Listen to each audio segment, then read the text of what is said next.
Acabou de acontecer, pessoal, fim da linha para Bolsonaro. É isso mesmo, acaba de ser indiciado ele e mais 35 pessoas. Vou trazer a matéria exclusiva que acabou de sair para vocês agora. Deixa o like aí para fortalecer, se inscreva no canal, comente, compartilhe esse vídeo com mais pessoas e mostre aí o que está acontecendo no Brasil, o que é de mais atualizado em relação à política brasileira. Acabou de ser indiciado Bolsonaro. O inquérito estava em fase final e agora tivemos a confirmação do indiciamento do Bolsonaro e de mais 35 pessoas. Em média, ainda vai vir mais aí. Acompanhe comigo a matéria, olha só. Acabou de indiciar o ex-presidente Jair Bolsonaro, sim, e ex-integrantes do seu governo por tentativa de abolição violenta do Estado Democrático de Direito, golpe de Estado e organização criminosa. O indiciamento ocorre no inquérito que investiga a tentativa de golpe de Estado para manter Bolsonaro no poder, mesmo após a derrota de Lula nas eleições, mesmo após a derrota para Lula nas eleições de 2022, como se não tivesse fraude nessas eleições. Não estou falando de urna, estou falando de processo. Exato. O relatório final do inquérito, que tem mais de 800 páginas, como é que eles conseguem, né, escrever, né, tanta linguiça? Acho que deviam contratar, terceirizar para a Wessel, né, a Polícia Federal. O relatório final, com 800 páginas, com mais de 800 páginas, foi concluído no início da tarde e será entregue, né, e será entregue no prédio do Supremo Tribunal Federal, porque o Supremo saberia que isso não poderia acontecer dessa maneira. O relatório vai ser entregue hoje e caberá à Procuradoria-Geral da República, a PGR, denunciar ou não os indiciados e ao STF julgar. Além de Bolsonaro, foram indiciados pelos 3 crimes o general Braga Neto, ex-ministro da Casa Civil e da Defesa, o general da Reserva Augusto Heleno, ex-ministro do GSI, por onde anda, hein, o Gonçalves Dias, hein? Pois é, o Gonçalves Dias ninguém sabe. E por fim, foram indiciados também, além do Bolsonaro, Alexandre Ramagem, ex-diretor da ABIN, e Valdemar Costa Neto, presidente do PL.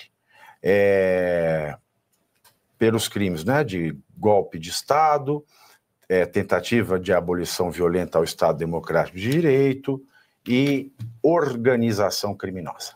Mas esse é o quadro que está fechado. Eles precisam anular o Bolsonaro. A questão, Pavinato, e é isso que eu gostaria de deixar bem claro para a sociedade brasileira. Nós temos um núcleo duro da esquerda que tenta controlar o Deep State. E nós temos o Deep State. O que é isso? É o Estado profundo. Aquele grupo de pessoas que ocuparam cargos de mando se articulam de uma maneira tal para dizer assim: preservemos essa estrutura, porque é essa estrutura que permite que nós coloquemos a sociedade brasileira inteira na senzala. É isso que eles estão fazendo. Ora, o Deep State, a gente não sabe se foi tomado ou se está em briga com esse núcleo duro da esquerda, porque esse núcleo duro da esquerda quer tomar o Deep State, essa que é a briga. Por isso que eles ficam negociando. A negociação deles está até chegar a um determinado limite em que um vai assumir o protagonismo. Ora, o protagonismo no Congresso é quem? É o Centrão? São algumas pessoas que articulam e produzem um resultado como esse, do Lira ter que acender vela para um e para o outro, porque o Lira quer preservar a estrutura. Não estou dizendo que ele faz parte do Deep State. Estou dizendo apenas que ele quer preservar a estrutura. Não à toa que ele precisa de um cara para ocupar a presidência da Câmara, porque quando ele sair, a única forma dele manter o protagonismo será ocupando um cargo ministerial. Por isso que ele está negociando. E a gente não acredita que ele vai pautar e vai instaurar a comissão por uma razão simples. Porque se ele instaurar a comissão, ele mexe com aqueles da esquerda, inclusive com Lula, que poderiam lhe dar o cargo que ele quer, que é um cargo que tem bilhões nas mãos, que é de ministro, seja da saúde, seja da educação, provavelmente será o ministro da saúde. É o que algumas pessoas apontavam. Talvez a gente esteja melando a possibilidade dele ser ministro, anunciando antes. Mas é o sonho dele. Por que ele precisa do cara dele ali? Porque ele precisa negociar com o presidente da Câmara tudo aquilo que for projeto de política pública que envolva a saúde, que lhe dá o poder que ele precisa. Por isso eu não acredito que ele vá pautar. Agora, exatamente não pautando, se fecha o cerco para afastar exatamente aqueles que olham para essa estrutura e dizem, ela está podre, a gente precisa mudar, a gente precisa dar ordem, a gente precisa coordenar, a gente precisa trazer decência e dignidade para a estrutura do Estado brasileiro. Então eles precisam afastar essas pessoas, que foram as pessoas que não foram compradas ainda. Por quê? E aí eu encerro. Por qual razão me angustiam com aqueles covardes que possam estar aos nossos lados? Por uma razão simples, porque é neles que eles vão, para tentar, de alguma maneira, puxar o tapete dos que estão tentando trabalhar, para restaurar um mínimo de dignidade para a sociedade brasileira e para a política no Brasil.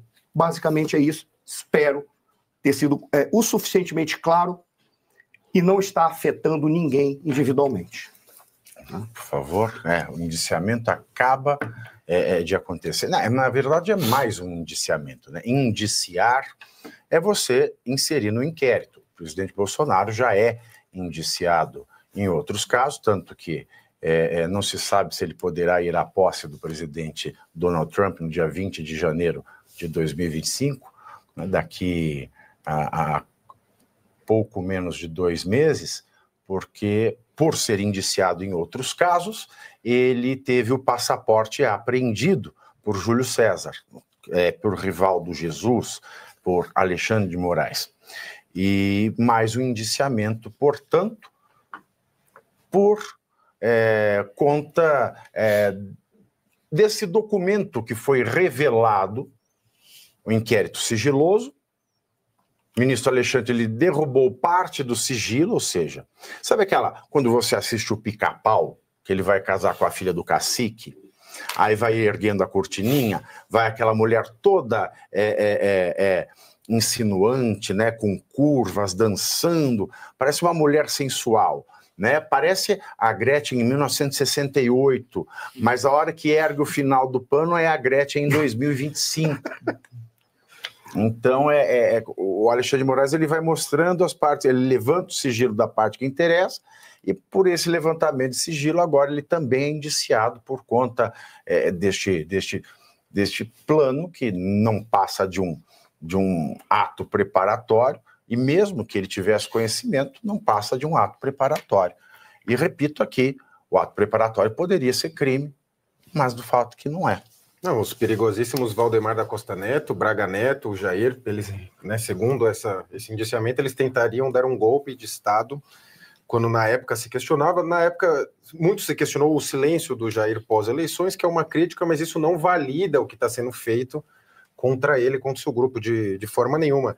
E vale lembrar agora na eleição para a presidência do Senado, esse grupo da direita vem apoiando o Alcolumbre, que sob a gestão do Alcolumbre aconteceu parte do que vem acontecendo agora, com os inquéritos, enfim, foi na gestão do Alcolumbre, do Lira idem. Então, né, fica essa negociação da direita, a negociação perde para a direita sempre. Você vai apoiar quem te prejudicava lá atrás, como o Alcolumbre, porque você vai ter um espaço aqui na comissão, mas a gente bem sabe, como o Arthur Lira mostrou na Câmara, que basta uma decisão de ofício dele e tudo que andou na CCJ é desrespeitado e volta para... Decisão do quê? De decisão de ofício. Ofício, entendi, de orifício. Porque lembrando, na CCJ estava se discutindo a anistia, avançando bastante o tema. Ele foi lá, resetou, né? Ele praticamente apertou o reset e voltou. Ou seja, tem as comissões, tem tudo, mas a gente sabe que na prática são meia dúzia de donos do poder ali que tudo decidem. Vide no Supremo, o Gilmar Mendes se reuniu com o Alexandre, com o Toffoli, decidiram, vamos abrir um inquérito policial numa corte de justiça de ofício. A gente vai criar, porque seriam coisas que teriam acontecido, os fatos teriam acontecido no Supremo, mas como foi virtual, então poderia no Supremo, né? Que o Supremo poderia abrir um inquérito se os fatos acontecessem ali, segundo o regimento interno do Supremo só, né? Não está na lei isso.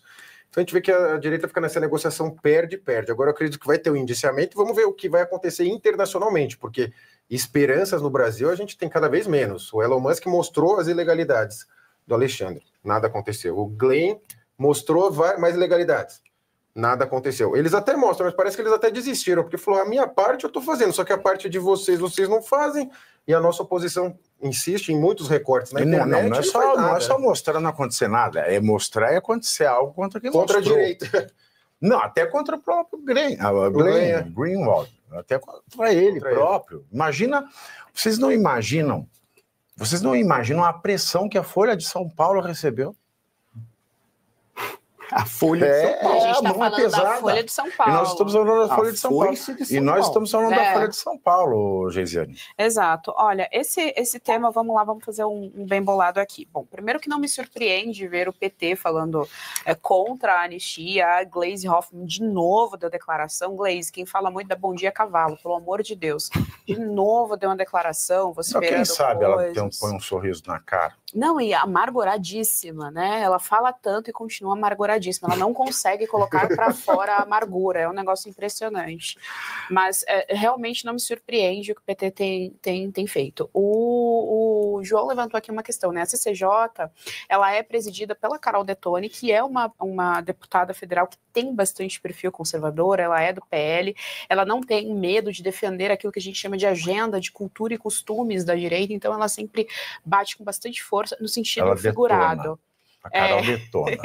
No sentido figurado, por favor. Ela sempre defende com bastante vontade o que a direita entende como valores e princípios. Como foi muito bem colocado aqui, isso já estava num estágio mais avançado, porque, repito, né, nesse exato momento, não que esteja boa a situação do Brasil, mas nesse exato momento existem pessoas presas, existem pessoas longe de seus familiares que precisam, evidentemente, que tenha ali alguma solução, algum paliativo, para que pelo menos elas estejam em casa, né? Enfim, precisa de ser feito alguma coisa. E aí, a gente, ontem não, na terça-feira aconteceu uma audiência pública na Comissão de Segurança Pública, em que a família do Clezão estava presente, né? Portanto, a esposa e a viúva e as duas filhas. E assim, a gente falou ontem aqui do Clezão, eu assisti ontem, só tive a oportunidade de assistir ontem a audiência, e ela falou uma coisa que realmente assim, me tocou muito, né? Quando ela fala sempre é realmente muito pesado, mas ela falou uma coisa que me tocou muito. Ela defende com unhas e dentes, tanto a esposa quanto as filhas defendem com unhas e dentes a anistia. E essas mulheres, elas não serão beneficiadas pela anistia. O pai e o marido delas já morreu. Elas não vão ser beneficiadas por isso. E elas defendem com muito mais coragem a anistia do que todo o Senado. Pois é, gente. Bolsonaro indiciado com Braga Neto e também Valdemar e outros demais que estão na lista. E agora, Matheus, qual que é o próximo passo? Após o indiciamento, vai correr o inquérito policial, tá? E após correr o inquérito policial, o próximo passo é haver uma denúncia aí contra esses indiciados. Ainda está na fase administrativa, né? Que nós chamamos a fase policial, e depois vai entrar a fase judiciária, que aí sim, propriamente dito, vai começar o processo judicial. Vamos aguardar para ver o desfecho disso e a cena nos próximos capítulos. Um grande abraço, até o nosso próximo encontro.